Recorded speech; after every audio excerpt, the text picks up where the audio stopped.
Sous vide. People keep telling me about this like it's a good thing. It's a delicacy. Cooking in plastic bags. Plastic frickin' bags. That's like calling a cockroach wrapped in worms a delicacy. Oh, this French cuisine. We squirted it with a mayo. Fromage. Cockroach fromage. So in today's video, we're going to talk about why I think sous vide is one of the most toxic ways to cook. What are the alternatives? Is cooking evil altogether? Let's find out.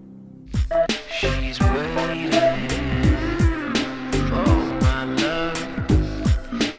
So it all started when I went carnivore, and in my mind, the safest way to cook is boiling in water. Is it the most delicious way to cook? No, it is not. You ever had steamed pork bellies? The first bite or two is alright, and then you're like, oh god, what am I doing with my life? It gets old quick. But when you bake and heat at high temperatures, you create those polycyclic aromatic hydrocarbons. You're so smart right now. Now whenever I mention those little poly bitches, I get sent somebody saying, oh, Dr. Ken Berry made a video, he debunked it. He debunked it. He didn't debunk a damn thing. I was waiting. I watched that whole video waiting for the proof. And all he really said was, when you feed rats a lot of this stuff, they do get cancer. But that doesn't mean humans will.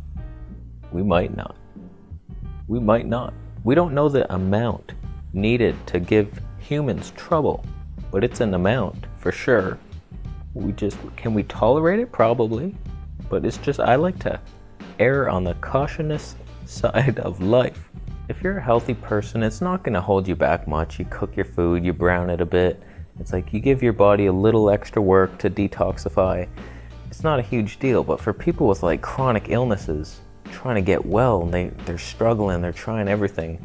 It's like, okay, let's put all the cards on our side and do everything we can. It's like, some people take it to the extreme. You don't want to go crazy where like, oh, you're scared of your couch off-gassing. Like, relax. Just relax now. It's not, your couch isn't going to kill you. So for the longest time, I was boiling my meat, and I was making videos about this kind of stuff. Don't cook at high temperatures. You create toxins. And I would get these suggestions for sous vide. Sous vide you later, eh? You're vide.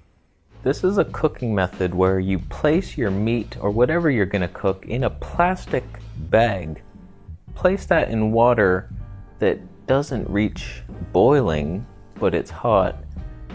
And this is a good thing somehow. I don't even like to put my food on plastic and then eat it. I don't store my food in plastic. Actually, all my stuff's in plastic right now. It came like that though. I didn't choose it. And if I was to store things, I would put it in glass, something that doesn't leach. So this sous vide stuff, they say, oh no, it doesn't, it's not the kind of plastic that leaches. There's no such thing as a good plastic, you worm boy. Oh no, it's BPA free. It's safe. BPA. It's probably full of BPB, BP7, BPX. It's like there's so many other forms that are probably worse. 10 times worse. BPL. You ever had that one? Lick it. Bisphenol licking plastic. That one sucks. I got a YouTube comment a while ago, and he was suggesting it, and I was getting tired of seeing it. I was like, I don't cook in plastic.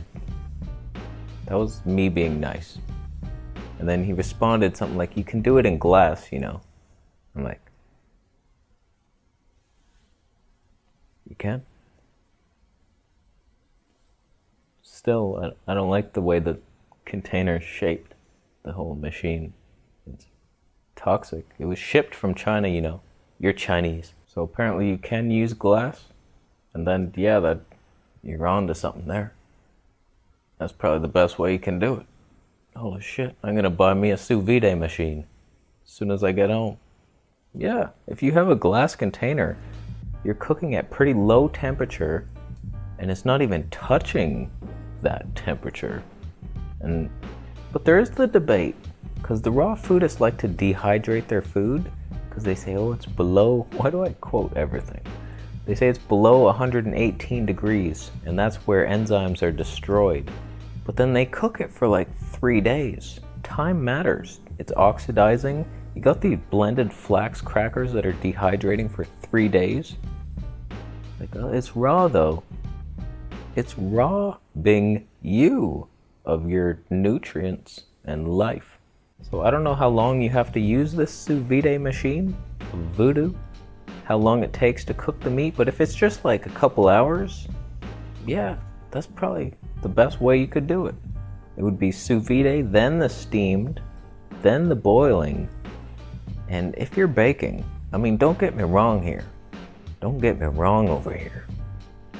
I was baking some chicken. I got myself a convection oven because I was getting tired of that boiled meat. And so I started doing that. And so the chicken's on the top rack, just roasting, dripping down chicken juice on the little tiny shishimo fish. Little shishies. Shishimo. Get a little shishy in your life. So yeah, cooking it like that is just so much better tasting. You get the crispy skin and it's like, oh wow. Like most people are probably not willing to take a slightly less pleasurable way, even if it's healthier. I am, but I still like pleasure in my life. I don't like to go out for cheat meals and stuff. But that, I don't believe it's healthy when you brown that stuff. Not just because of the toxins it creates, but also just heating the fats in general. That's why I'm leaning towards the raw. It's gotta be raw. And if this doesn't work out, I'm still fasting, by the way. We're on day 15 of a water fast. And I'll probably break it with raw meat.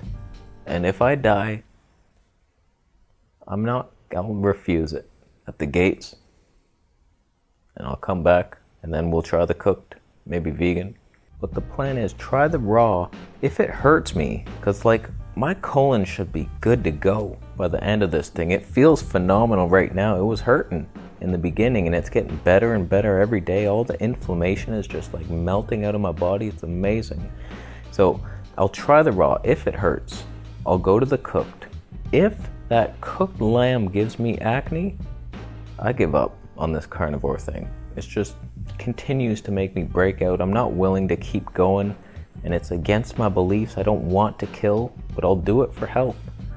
And if I don't experience the greatest health ever, then it's not worth it to me. And I'll go high-fat vegan back into Toronto. I'll be blending up the nuts and seeds. You know what the worst part of this whole shit is gonna be?